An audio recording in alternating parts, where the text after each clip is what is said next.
സുവിശേഷം 14 അധ്യായം 25 മുതൽ 31 വരെയുള്ള വാക്യങ്ങൾ.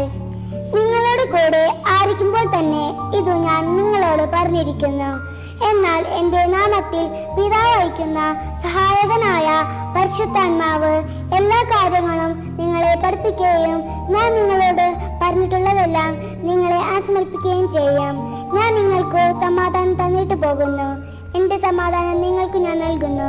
ലോകം നൽകുന്നത് പോലെയല്ല ഞാൻ നൽകുന്നത്. നിങ്ങളുടെ ഹൃദയം അസ്വസ്ഥമാകേണ്ട, നിങ്ങൾ ഭയപ്പെടുകയും വേണ്ട. ഞാൻ പോകുന്നെന്നും വീണ്ടും നിങ്ങളുടെ അടുത്തേക്ക് വരുമെന്നും ഞാൻ പറഞ്ഞത് നിങ്ങൾ കേട്ടല്ലോ. നിങ്ങൾ എന്നെ സ്നേഹിച്ചിരുന്നുവെങ്കിൽ പിതാവിൻ്റെ അടുത്തേക്ക് ഞാൻ പോകുന്നതിൽ നിങ്ങൾ സന്തോഷിക്കുമായിരുന്നു. എന്തെന്നാൽ പിതാവ് എന്നേക്കാൾ വലിയവനാണ്.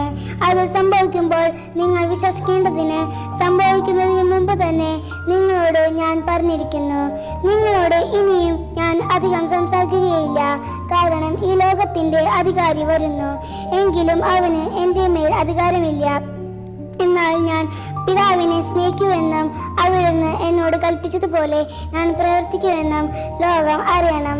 എഴുന്നേൽക്കുവിൻ, നമുക്ക് ഇവിടെ നിന്ന് പോകാം. നമുക്ക് പ്രാർത്ഥിക്കാം. ഈശോയെ പോലെ പിതാവിനെ സ്നേഹിക്കുവാൻ വേണ്ട കൃപ ഞങ്ങൾക്ക് തരണമേ.